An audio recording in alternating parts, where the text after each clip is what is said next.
waxaan si gaar ah ugu nimi arrinka marxuumka u gaarka ahaa ee foosha xumaa ee ku dhacay runtii arrin dhaqanka Soomaaliland oo cusub ahaa shakhsi kaliya aan sameeyay laakiin waxay saameysay dad badan falalka noocaasi siyaasadeena dibadda amba aragtida dibadda ee la naga haysto ayay fool xumo ku tahay gudoomiyaha urur siyaasadeedka Horseed Cabdilaahi Xuseen Iimaan Darawal oo ay wehelinayaan qaar ka mid ah hoggaanka urur siyaasadeedka Horseed ayaa galabta booqasho iyo tacsi ugu tagay qoyska uu ka baxay Allah naxariistay sarkaalkii dhawaantan lagu dilay Buurtaga Canlibaax Axmed Cabdilaahi waxaana gudoomiyaha urur siyaasadeedka Horseed Cabdilaahi Xuseen Iimaan Darawal oo qoyska ehelada qaraabada iyo asxaabta halkaasi ugu tagay uu ka tacsiyay geerida foosha xun ku timay sarkaalkaasi galabta waxaan booqasho ugu tagnay sarkaalkii Axmed Cabdilaahi askartii Canlibaax lagu dilay ku jiray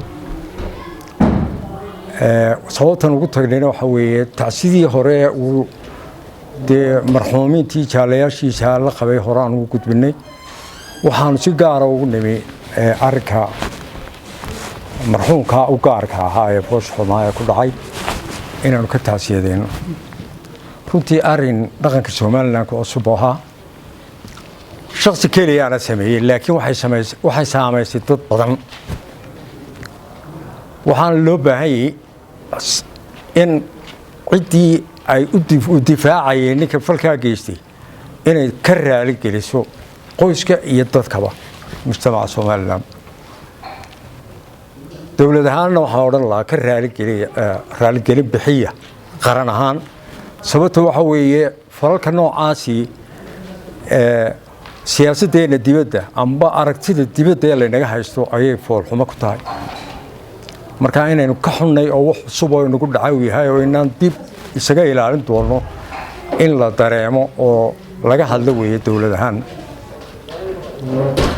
intaasaan soo galabta ugu nimi ilaahayna waxaan rajaynaynaa inuu samiriye iimaan ka siiyo ciidankii iyo ay ka tirsanaayeen iyo qaranka Soomaaliland in ilaahay samir ka siiyo waxa iyaguna halkaasi ka hadlay qaar ka mid ah ehelada marxuumka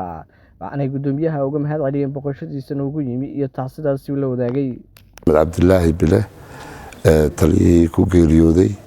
Buurtaga Canlibaax waxaan leenahay Allah u naxariisto samiriye iimaanna eeladiisii iyo dadkiisaba Allah ka siiyo jamhuuriyadda qaranka ka baxayna ilaahay samiriye iimaan Allah ka siiyo waxaan leenahay isaga iyo ciidankii kale la geeriyoodayba dhammaantoodba samiriye iimaan Soomaaliland Allah ka siiyo kolley gudoomiyaha uga mahad celinaynaa tacsida uu noogu yimi walaalkay Axmed Cabdilaahi Maxamed ilaahay subxaanahu wa ta'aala samiriye iimaan saadiq Allah naga siiyo gudoomiyahana uga mahad celinaynaa runtii booqashada uu soo booqday iyo tacsida uu runtii noogu yimi waxaan leenahay gudoomiyaha mahadsan tahay adiga tiimkaaga waa idin mahad celinaynaa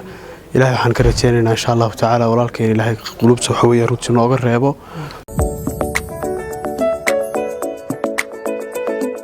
kusoo dhawow